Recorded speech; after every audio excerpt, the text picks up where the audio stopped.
Hola, soy Danilo Antón, geógrafo, y esta es una de mis presentaciones heréticas que espero les interese. Trataré de desmontar algunas creencias históricas sobre la Grecia clásica. Digamos que la cultura griega clásica es planteada como uno de los ejemplos máximos de la sabiduría, la filosofía y el desarrollo de los sistemas políticos democráticos, cuando era en realidad una cultura profundamente antidemocrática. Ponemos como ejemplo la sociedad ateniense, constituida por los habitantes de la ciudad de Atenas y sus alrededores en una región de Grecia denominada Ática, que es una península montañosa de 2.650 kilómetros cuadrados de superficie y que tenía unos 300.000 habitantes. En la sociedad ateniense de esa época, siglos 5, 6 antes de nuestra era, de los 300.000 habitantes, poco más de 10.000 eran ciudadanos, solamente varones, y 80.000 eran esclavos, equivaliendo a 3 o 4 esclavos en cada familia. Además de los esclavos, que no poseían derechos individuales, la sociedad ateniense excluía de los derechos políticos a las mujeres, que obviamente eran la mitad de la población. También excluía a habitantes denominados metecos, que si bien en su mayoría eran griegos y provenían de otras ciudades griegas, eran considerados extranjeros y tampoco tenían derecho de ciudadano. Los metecos eran aproximadamente un tercio de la población. Por lo tanto, hay que expresarlo rotundamente. Las sociedades griegas antiguas en general, y en especial la elogiada sociedad ateniense, con una población de 300.000 personas, y donde las decisiones las tomaban un poco más de 10.000 hombres, era cualquier cosa menos democrática. Además de este carácter esclavista, clasista y patriarcal, la sociedad ateniense y por extensión las demás sociedades griegas antiguas eran en general sociedades de carácter chamánico. O sea, eran sociedades que se guiaban por varias ceremonias espirituales a las que se atribuía un carácter mágico y que generalmente incluían el consumo de diversas sustancias psicoactivas en el marco de ritos más o menos definidos. Estos ritos podían tener algunas variaciones menores en cada ciudad griega, pero en líneas generales utilizaban las mismas sustancias psicoactivas u otras análogas. Uno de los rituales más extendidos era el culto al dios o semidios Esculapio, que se expresaba en la asistencia de las personas a templos dedicados a dicha divinidad. Según se cree, Esculapio o Asclepios en griego fue un chamán que vivió en Tesalia, en Grecia, alrededor del año 1200 antes de nuestra era. Homero en la Ilíada lo menciona tan solo como un médico habilidoso y en tiempos posteriores fue honrado como héroe y finalmente elevado a la categoría divina. Con el paso de los siglos pasó a ser la deidad griega de la medicina, adorada en cientos de templos. El culto comenzó en Tesalia, donde luego se extendió a todos los pueblos helénicos. Fue introducido en Roma por Cibilín, supuestamente para aliviar una peste en el año 293 antes de nuestra era. Esculapio era representado vestido con una túnica larga, con el pecho descubierto. Tenía un báculo o bastón con una serpiente enroscada que con el tiempo se habría de transformar en el símbolo de la medicina. El caduceo o caduceo, en griego kerikion, era una vara o bastón que mostraba que la persona que lo llevaba era sagrada y debía ser respetada. Tenía alas y serpientes entrelazadas que también aparecen en la vara mágica de Hermes o Mercurio. Los cientos de templos griegos de Esculapio en Grecia eran utilizados por la gente enferma que iban a dormir para ser visitados en sueño por Esculapios o sus sacerdotes. Dormían en un lugar llamado Abatón, que era un dormitorio sagrado. Según se cree, se usaban dietas, muy probablemente amapola, opio y otras sustancias curativas y ceremoniales. Baños y ejercicios también como método de curación. Todavía hoy en la sociedad contemporánea se usa habitualmente el báculo rodeado de dos serpientes enroscadas de Esculapio como símbolo de la medicina. Otro de los cultos principales de Grecia antigua eran los cultos del santuario de Delfos, que reverenciaba al dios Apolo, hijo de Zeus, en el sitio donde había habido un templo prehelénico.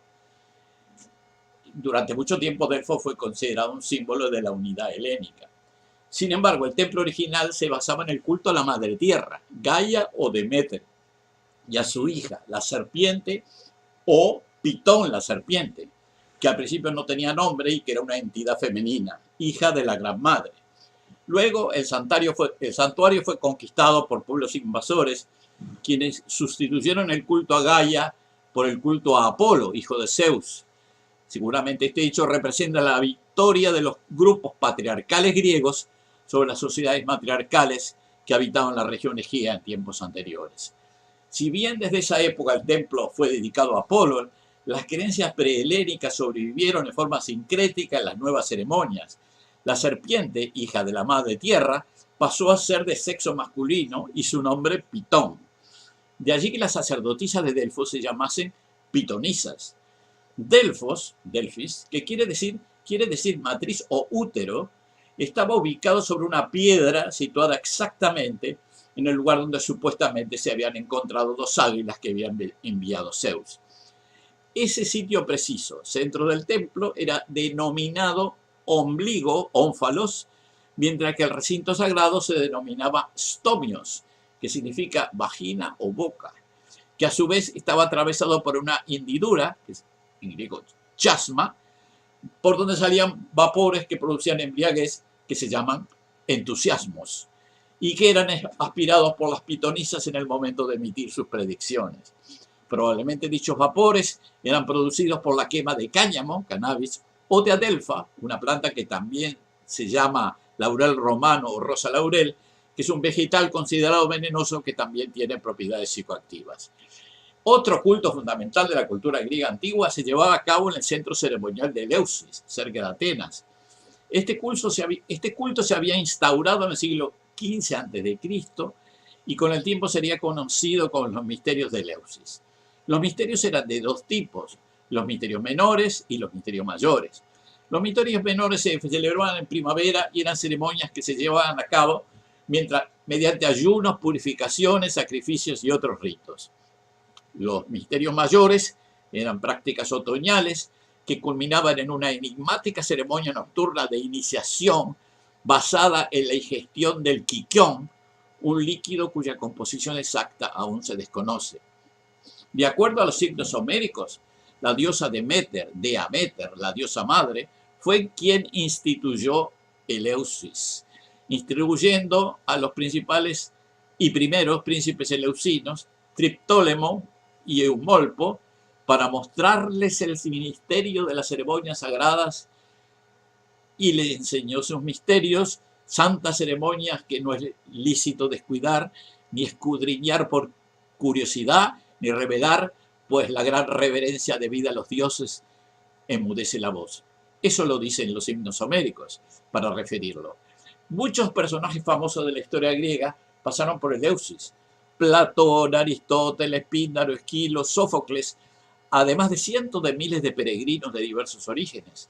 En la época del Imperio Romano, Eleusis continuó siendo un lugar visitado por mucha gente. Cicerón, por ejemplo, los emperadores Adriano y Marco Aurelio, ellos también participaron de las ceremonias eleusinas antes de la destrucción de los templos por las fuerzas de Alarico en el año 396. La experiencia eleusina poseía una fuerza enorme. Su supervivencia de 18 siglos, sin que hubiera una estructura eclesiástica o dogma, se basó exclusivamente en las experiencias individuales de sus visitantes. Cada persona experimentaba el éxtasis eleusino una vez en su vida y con ello bastaba. Los misterios de Eleusis fueron descritos por Píndaro. Feliz el que después de haberlos vistos desciende a la tierra. En gran medida la experiencia eleusina se basaba en la pócima sagrada, como decíamos, llamada quiquión. Todo parece indicar que el trance estático era producido por alguna o varias sustancias visionarias contenidas en este preparado.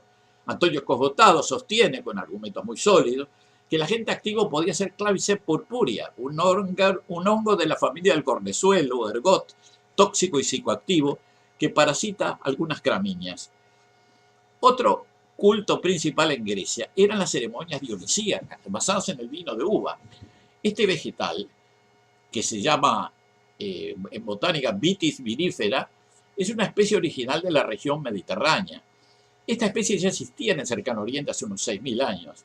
Basados en los vinos de uva y la embriaguez que producían en Grecia, se desarrollaron las fiestas dionisíacas griegas.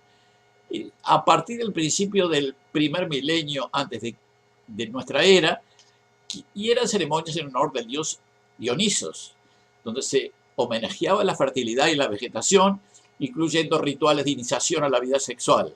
En todos ellos, el vino jugaba un rol fundamental. Por lo que se sabe, los vinos griegos no eran vinos en el sentido que se da actualmente a la palabra. Supuestamente su graduación alcohólica no podía superar 14 grados, 14%, que es el porcentaje en que se detiene el proceso de fermentación. Sin embargo, los documentos de la época a menudo mencionan que los vinos griegos necesitaban muchas diluciones para poder consumirse sin problemas. Señala apropiadamente McKenna que los vinos griegos eran más extractos o tinturas que vinos propiamente dicho. Aún hoy, entre las prácticas existentes en Grecia, se menciona el vino de resina o ratsina, vino al que se le agrega resina. Hay muchas otras sustancias que pudieron ser utilizadas para preparar los tractos vínicos, como la beladona, el opio y en tiempos posteriores tal vez cannabis. La palabra espíritu, de origen griego, designa el alcohol, que a su vez es una palabra árabe muy posterior, y este sería el principio del vino, que permite recoger los mensajes del tiempo antiguo o de otros planos de la vida. En Grecia los vinos sagrados eran utilizados por los chamanes, por las mujeres sabias, por las pitonisas de los templos, en Delfos, en Eleusis y en otros sitios, para recibir los conocimientos del mundo espiritual. También en Roma el vino fue una sustancia sagrada. Al igual que en Grecia, se lo utilizaba en las ceremonias de fertilidad y renacimiento de la vida. Fue un elemento central de las fiestas en honor al dios Baco, versión latina de Dionisos, lo que se llamaban las bacanales. El uso ritual del vino siguió existiendo en las ceremonias cristianas que sustituyeron los rituales romanos. Seguramente de allí proviene su utilización eucarística en la Iglesia Católica.